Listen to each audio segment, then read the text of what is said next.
Pronto.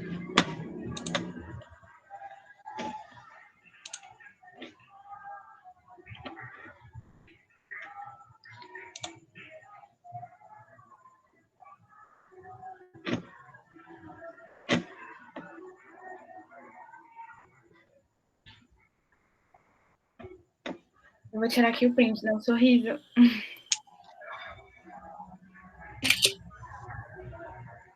Pronto, porque eu vou desligar a câmera, porque ele tá travando aqui já.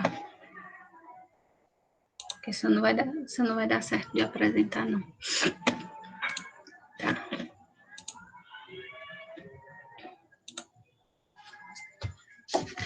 Eu vou entrar aqui no celular para eu ver o chat, se vocês colocarem alguma coisa.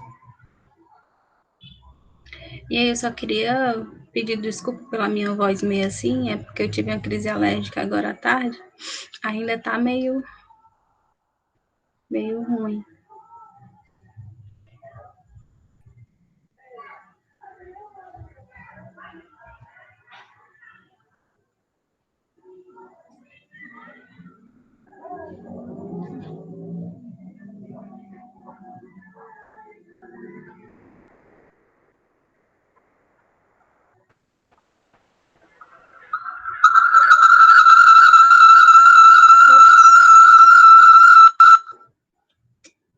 Microfonia.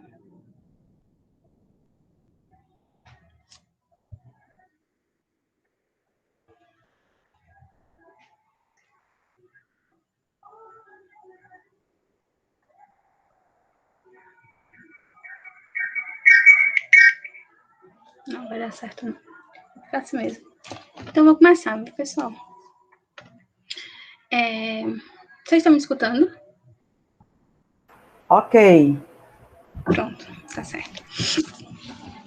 Então, eu peguei o tema sífilis, e aí dentro da sífilis, a sífilis é dividida entre sífilis primária, secundária, terciária, latente e congênita.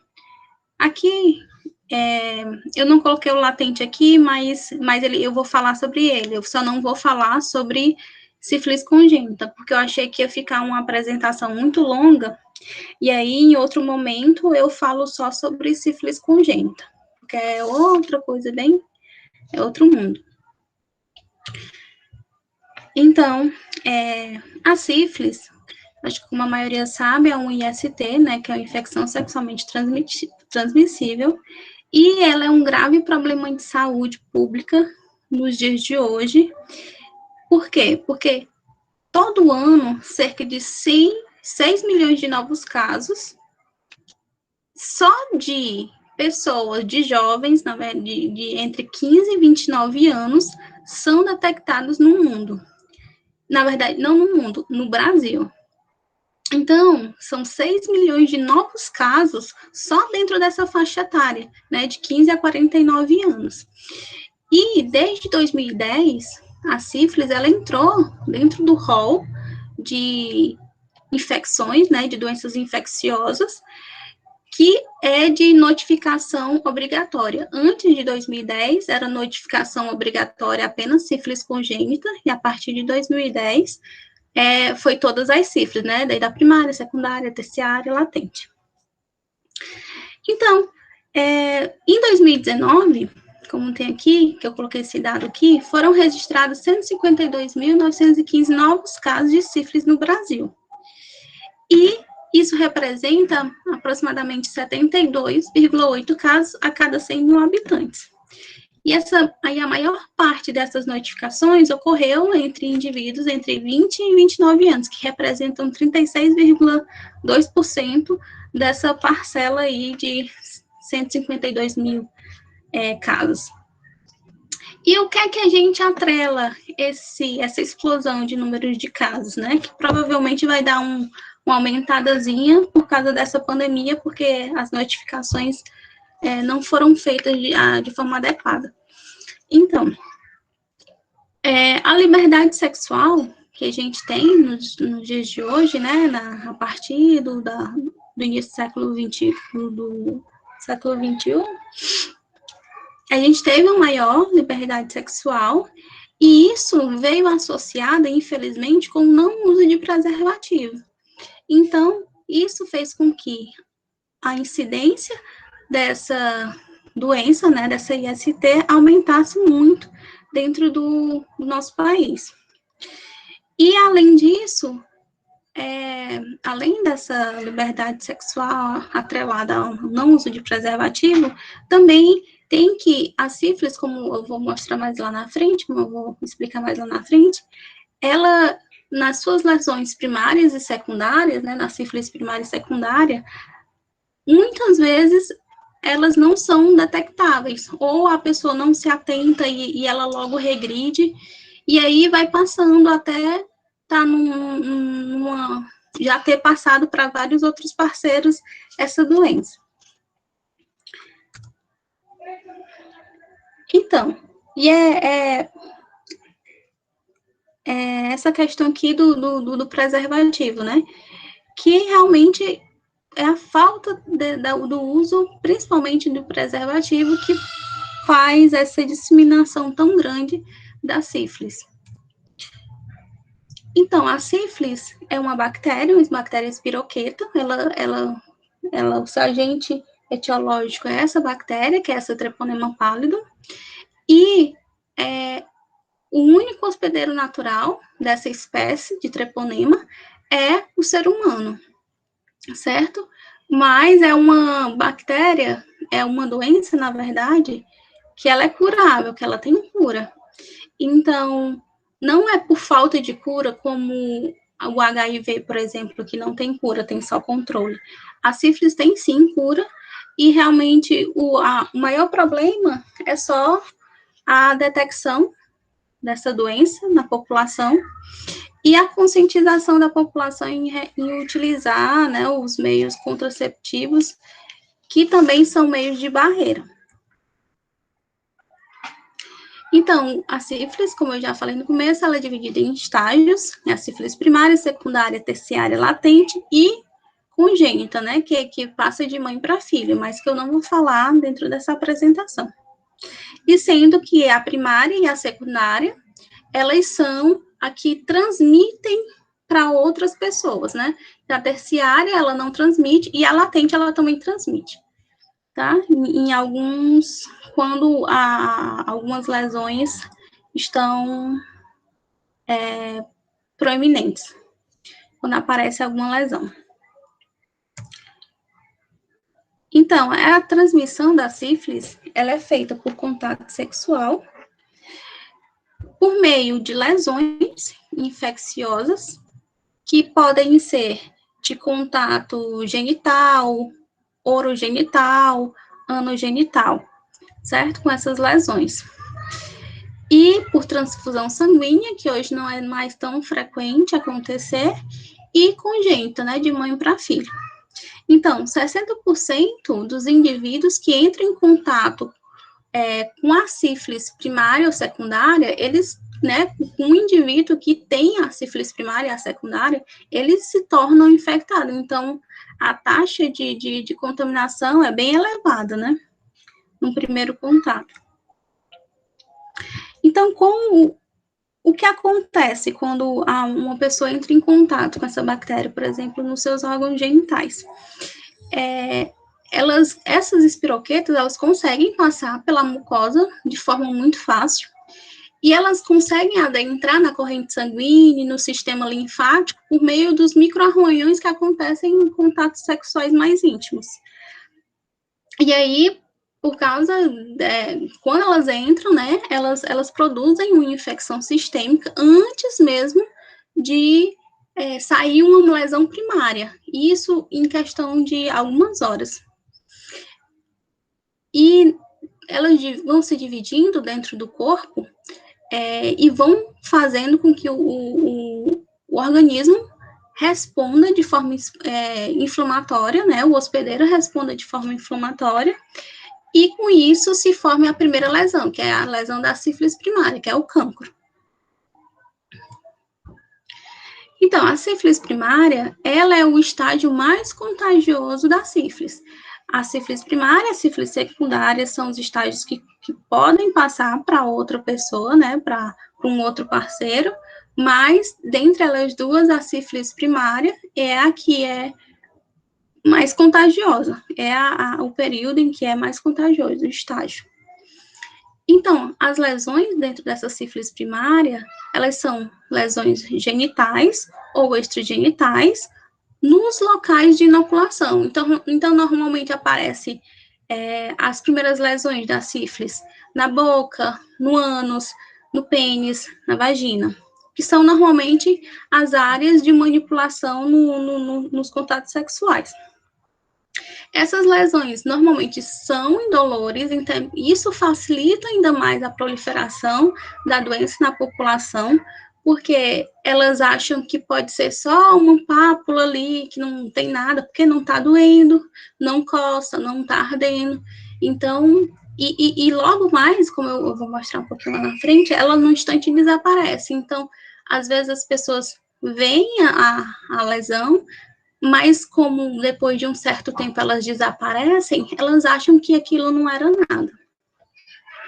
Então, o período de incubação da sífilis é, em média, de 3 a 4 semanas, ali por 21 dias, e está dentro de uma faixa ali de 10 a 90 dias, né? A média é 21, mas pode aparecer bem no início e bem posteriormente.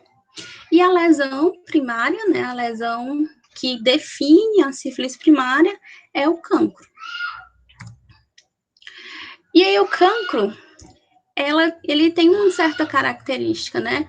Ele é uma pápula em forma de botão, que vocês podem ver aqui, ó, uma pápulazinha. Pápula é como se fosse um carocinho. Normalmente é eritematoso, por isso que ele é vermelhinho, né? E normalmente ele vai virar, né? Não necessariamente ele sai dessa pápula e vira uma erosão, uma úlcera com borda, mas normalmente ele acontece isso, certo? Que eu vou mostrar outra imagem ali na frente que vai acontecer, que é como se fosse um segundo estágio desse cancro, né? Primeiro ele tá aqui em formazinha de botão, como uma pápula, e aí depois ele sofre uma erosão, né? E vira uma úlcera. E aí, normalmente, eles são solitários, essas pápulas elas são solitárias. E elas medem em torno de 1 a 2 centímetros de diâmetro, elas são bem pequenininhas. Então, aqui a gente vê um nódulo vermelho, né, um nódulo eritematoso, uma pápula eritematosa, de consistência firme na glande do pênis. Então, essa lesão aqui, ela não regrediu sem o tratamento, e ela não ulcerou, então ela não veio aqui para o segundo estágiozinho. Aqui já é outra, né, já é outra pápula, mas essa daqui ulcerou. Então, aqui já tá não tá mais na glande, tá no corpo do pênis, né, e aqui, quer dizer, tá na glande, na verdade. Quer dizer, tem um no corpo e um na glande aqui, desculpa. E essa úlcera, ela vai consistir de uma... ela tem uma... Quando você pega na úlcera, ela é meio dura, ela tem a borda dura. Então, essa é uma característica também do cancro, é que ela tem, depois de ulcerada, normalmente, ela tem essa borda mais dura. Mas aqui também, como pápula, ela já tem isso aqui mais endurecido, certo? E aí, quando vira uma úlcerazinha, ele fica ainda mais endurecido e é bem característico. Então, as lesões da sífilis primária, elas também podem ocorrer em locais extragenitais, né? Em qualquer local de inoculação, sem ser apenas genitais, né? O órgão sexual masculino e feminino. Então, pode aqui estar no ânus, no reto, na boca, nos lábios, nas tonsilas, nos dedos das mãos, nos dedos dos pés, na mama e nos mamilos. Aqui a gente já vê também outra, aqui já está mais ulcerada, essa daqui, e essa aqui é uma lesão na língua, né? Que também pode acontecer, que é uma extragenital. Então, aqui a gente tem uma característica, porque é diferente a forma que se apresenta os cancros em homens e em mulheres. Em homens, eles normalmente vão ficar na parte interna do prepúcio, no sulco coronal da glândula do pênis, que é nessa partezinha aqui, ó, certo? E no corpo e na base do pênis. Nas mulheres, elas vão estar presentes no colo do útero, na vagina, na vulva, no clítoris e na mama. E justamente por estarem em colo de útero e vagina, né? Que vagina é o canal, às vezes as mulheres não conseguem identificar que estão com uma lesão, né? Que estão com uma lesão dessas de sífilis primária, por ser algo que está mais interiorizado, uma lesão mais interiorizada. E isso também favorece a proliferação da doença, porque às vezes essas mulheres estão assintomáticas também. Então, a sífilis primária, ela também causa outras questões também, como a linfodenopatia, que normalmente acontece 7 dias após a infecção, a exposição ao patógeno. E o que é que vai acontecer? Vai ter um aumento dos linfônodos, e isso, eles vão estar palpáveis, vão estar isolados, né? Porque quando a gente fala na semiologia, a gente dá umas características. E eles vão ser firmes, com consistência de borracha, e vão ser indolores à palpação. E eles normalmente vão ser unilaterais. Então, não vai vir em pares. E essa linfodenopatia, ela pode persistir por vários meses depois da pessoa infectada. Então, dentro da sífilis primária, né, dentro da lesão do cancro, ele geralmente vai cicatrizar de 3 a 12 semanas após ele aparecer. E aí é justamente isso que leva algumas pessoas a acharem que estão saudáveis, ou que o que quer que fosse aquilo que apareceu não era nada, quando na verdade é o contrário, né? Quando elas estão infectadas e elas podem estar ali transmitindo essa doença para os seus parceiros, para as outras pessoas que elas têm algum tipo de contato íntimo. Então, aí a gente vem para a sífilis secundária. Esse estágio aqui da sífilis, ele é ainda contagioso, como eu já falei da outra vez, né? E ele pode aparecer, a sífilis secundária, esse estágio, ele pode aparecer de 2 a 6 meses após a primeira infecção. Então, ali tem um período que é como se fosse um períodozinho de latência, mais ou menos, em algumas pessoas, porque em outras pessoas já sai da primeira lesão e já entra nas lesões de sífilis secundária. E é tanto que o cancro da lesão da sífilis primária, ele ainda pode estar presente. É tanto que em 15% dos casos, ele ainda está presente quando aparecem as primeiras lesões da sífilis secundária. Então, existem alguns sintomas associados, né, a essa fase da sífilis, que são febre, faringite, perda de peso, mal-estar, cefaleia, falta de apetite. E existem lesões características. Normalmente, essas lesões aqui não são as primeiras lesões que aparecem, mas elas podem aparecer, né, essas pápulas aqui, essas pápulas únicas ou pápulas múltiplas, e, na verdade, é uma característica muito forte da sífilis. Então, se vocês verem, tipo, alguém com essas lesões palmares, né, ou lesões planares também, que são nos pés, então, já é um indício. Agora eu não lembro, se alguém puder me refrescar, eu não sei se é pachydermônico. Eu não lembro se é. Patognomônico. Isso. Professora, É patognomônico. Pronto, patognomônico. Essas lesões, sim. Qual é a sua dúvida?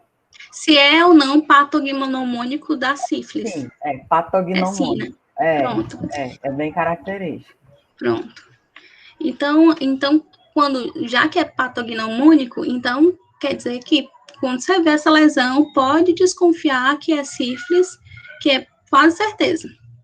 Acho que tem Associado com outras, né? Com outras com a com a história e história, tal, sim. né? Uhum. Com outros achados também. Isso. É porque dizem Então, que na sífilis secundária, geralmente o paciente se apresenta com exantema, né? E dentre os diagnósticos diferenciais de exantemas, a sífilis é uma das poucas, ou é a única, eu acho que é uma das poucas, que cursa com acometimento de mãos e E pés. pés, né? uhum. Extremidade. Eu acho que tem pouquíssimos, né, Sandri? Que pega Aí pé. a mais comum costuma ser a sífilis, né? Quando Pois É, é. tem Aí um você já exantema que pensa logo, aí uma das junta com a história, né? Junta com a história. Você... normalmente são pessoas com vida sexual ativa, com vários parceiros, que não costumam usar preservativo. Normalmente é mais ou menos essa história que aparece.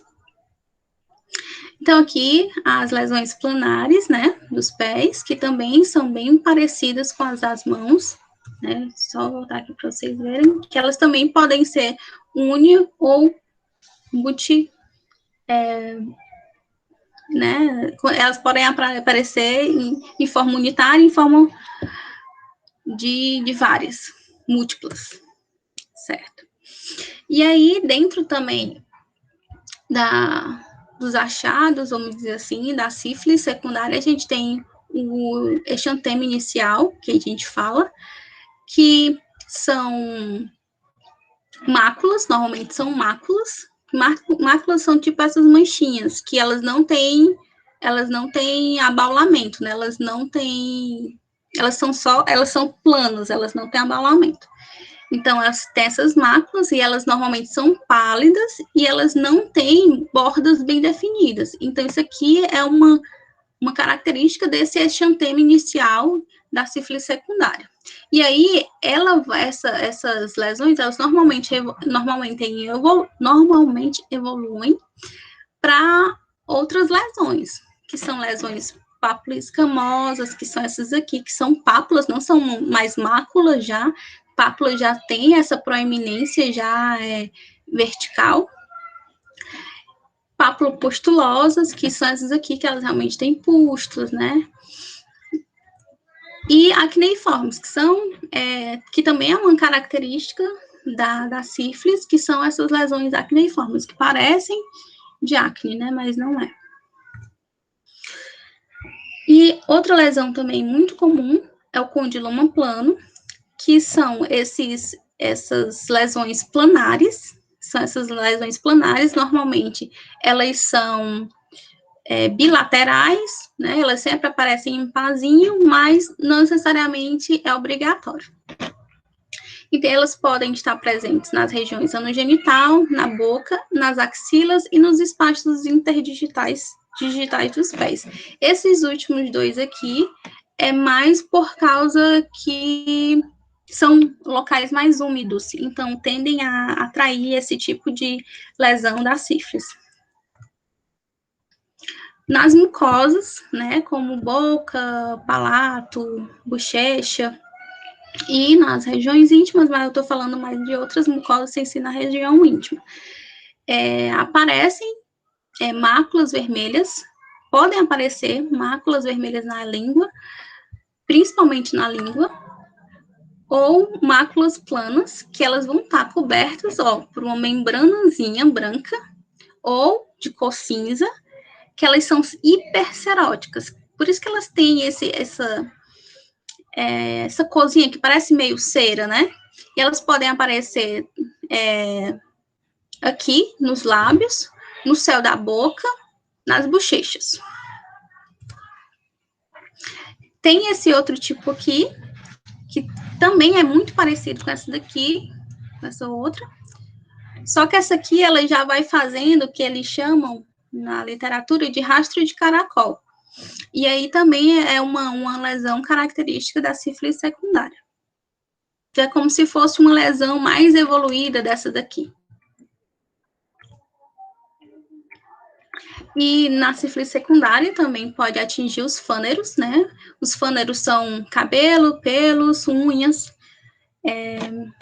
E aqui a gente aborda, pelo menos nos livros que eu li, dos fâneros ele aborda mais, ele fala só de pelos, cabelo, pelos e cabelo, não fala sobre unha. E aí tem essa perca característica, essa perca difusa aqui dos cabelos, né? Vocês podem ver aqui, que parece um ruídozinho de traças, um ninhozinho de rato. Tanto aqui na parte lateral, quanto na parte superior da cabeça. E também das sobrancelhas. Eu não consegui achar nenhuma foto de perca de barba. Mas também existe, tipo, como se fosse esse mesmo padrão aqui, de ruído de traças, só que na barba, né? Então, isso aqui também é um indício de sífilis secundário.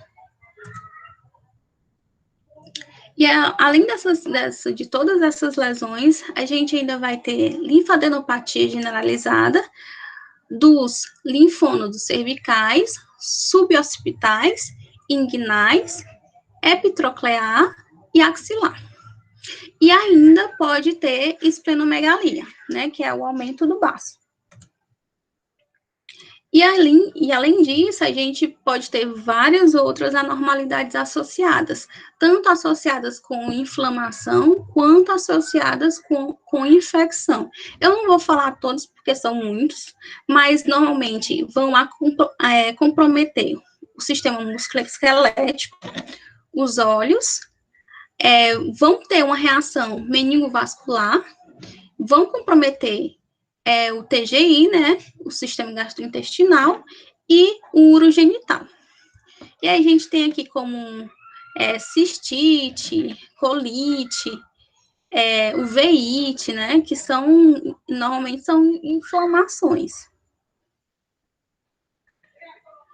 E aí, dentro dessas lesões, a gente vê que dessas lesões de sífilis secundária, elas normalmente desaparecem dentro de 2 a 6 semanas. E aí, depois desse desaparecimento dessas lesões, essa sífilis, a sífilis como toda a doença, ela vai entrar em estado de latência, né? Ela vai entrar na sífilis latente.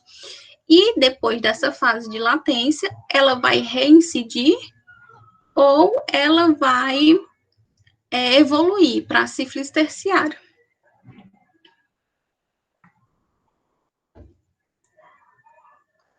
Então, dentro da sífilis latente, é para mim? Não, é a gente comentando aqui. Ah, tá certo. Então, dentro dessa sífilis latente, a pessoa ela não vai ter nenhum sinal, nem sintoma clínico de infecção, né, da sífilis. Mas os anticorpos, né, os anticorpos que vão detectar ali dentro no exame que é antígeno para sífilis, ele vai sair, quer dizer, não é porque está em fase de latência que a doença não vai ser mais detectada, né? Então, se fosse assim, a pessoa em fase de latência, ela também não transmitiria para ninguém, e não é o caso. Então, dentro dessa fase latente, o que a gente percebe muito é que, justamente pelo que eu falei lá no começo da apresentação, que por causa dos sintomas da sífilis primária e da sífilis secundária, algumas vezes eles serem mínimos, né, nem sempre aparece esplenomegalia, né, nem sempre aparece os linfônodos aumentados ou coisas do gênero. Então, às vezes, praticamente nada, aparece uma lesão, às vezes não aparece nenhuma lesão, e aí, por isso, normalmente, os pacientes, eles vão ser diagnosticados quando eles vierem a fazer um exame de sífilis, ou quando a mulher engravidar, porque não tem que fazer um exame de sífilis, e aí ela descobre que está com a doença, e aí tem todo um outro protocolo, no caso da mulher gestante, para a sífilis congênita, né, para não ter sífilis congênita. E aí, por causa disso, como eu já falei, que muitas pessoas não sabem ou deixam evoluir as lesões por muito tempo, sem saber que estão doentes, ou passam para várias outras pessoas, vários outros parceiros, porque simplesmente ou não se importaram com aquela lesão, porque ela logo desapareceu, ou porque essa lesão nem chegou a aparecer.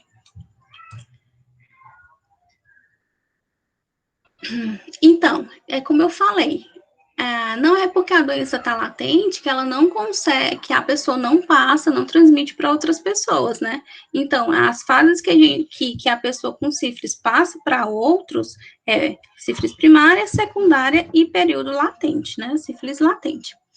E nessas fases também podem aparecer lesões, né? Lesões cutâneas, lesões cardiovasculares e pode aparecer também neurosífilis, que é o que eu vou falar mais lá na frente sobre isso. Então, só relembrando, a sífilis latente, depois de sífilis latente, normalmente, ou ela reincide para a sífilis secundária, para as lesões de novo de sífilis secundária, ou ela evolui para a sífilis terciária. Mas eu só vou logo colocando aqui um ponto que a sífilis terciária, hoje em dia, não é muito comum, porque a gente já tem muito acesso ao antibiótico. E como a sífilis é uma doença que o antibiótico é muito fácil, que é só penicilina, então, às vezes, algum outro antibiótico, até mesmo uma pessoa que tomou penicilina por alguma questão, né, por alguma doença, que é a benzetacil, e aí ficou curado. Então, aqui, nesse dado aqui ainda, eu acho que deve estar um pouco desatualizado, porque eu peguei dessa do manual MSD, diz que 1/3 das pessoas sem tratamento desenvolve sífilis tardia, né? Embora algumas vezes não muitos anos após a infecção inicial. E aí, a sífilis terciária, como é que ela se manifesta clinicamente?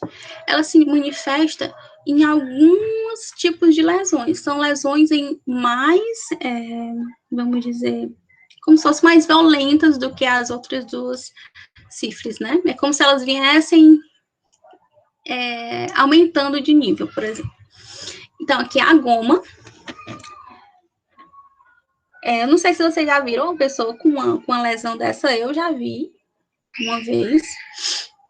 E é mais ou menos assim, ela é muito grandona mesmo, ela é desse jeito. Então, a goma, normalmente, é essas placas nodulares ou pápulas escamosas, que elas normalmente aparecem só uma, e normalmente elas ulceram. É muito difícil elas não ulcerarem, certo? E elas vão formar esses círculos com esses bordos. E esses bordos são duros. E aqui são outras lesões do tipo goma, aqui, porque a lesão goma, ela pode ficar na pele, ela pode ser interna, e ela não tem lugar para aparecer, mas ela tem uns locaizinhos que elas são os preferidos, que normalmente é aqui, né, nessa região, nas panturrilhas, nos dedos.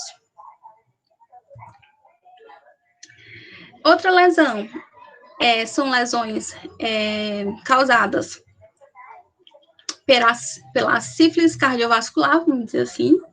Ela causa umas lesões cardíacas e elas vão se manifestar mais ou menos de 10 a 40 anos após a infecção, né? E elas vão se manifestar com uma aortite, com insuficiência aórtica, com aneurisma saccular, com astenose de aorte coronário. E isso acontece em 10% dos pacientes não tratados, que tiveram sífilis, não foram tratados, e aí evoluíram para sífilis terciária, né? Saíram de secundária para terciária.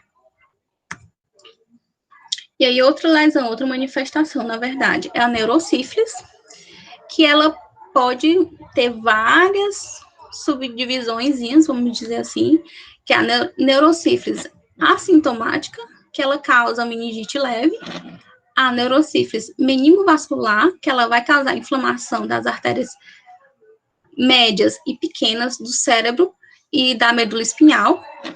A neurosífilis parenquimatosa, que ela é decorrente de uma meningoencefalite crônica que provoca destruição do parênquima cortical. E a neurosífilis, que é chamada de TARB dorsalis, que ela vai fazer uma degeneração lenta e progressiva do corno posterior e das raízes nervosas. Então, aqui já é uma manifestação clínica já bem mais perigosa, né? Vamos dizer assim.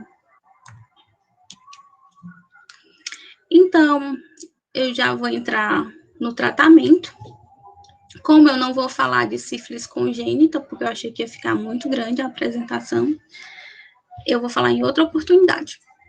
E aí, o tratamento, né? Sífilis primária, secundária e sífilis latente é o mesmo tratamento.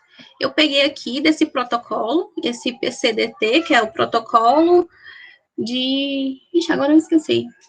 Eu sei que é para doenças que são doenças transmissíveis, são ISTs. E aí, para esses 3 tipos de sífilis, né, primária, secundária e latente, a penicilina, G-benzantina, a benzantina, que é a benzetacil, né, intramuscular, 2,4 milhões de unidades em dose única, que é 1,2 milhão de unidade em cada glúteo. Ou a doxiciclina oral, 100 miligramas de 12 horas durante 15 dias. Para a sífilis terciária, já é uma dose um pouco maior de penicilina, que essa aqui também é intramuscular, né? Intramuscular. 2,4 milhões de unidades, uma vez por semana, durante 3 semanas, sendo 1,2 milhões de unidades em cada glúteo. Já a neurosífilis, como é algo bem mais, né, já foi algo que invadiu a barreira hematocefálica, então precisa de outro tipo de penicilina, que atravessa essa barreira, que vai ser a penicilina cristalina, né, intravenosa, que a dose recomendada varia entre 3 a 4 milhões de unidades, de 4 em 4 horas, resultando num total de 18 a 24 milhões de unidades por dia, por 14 dias.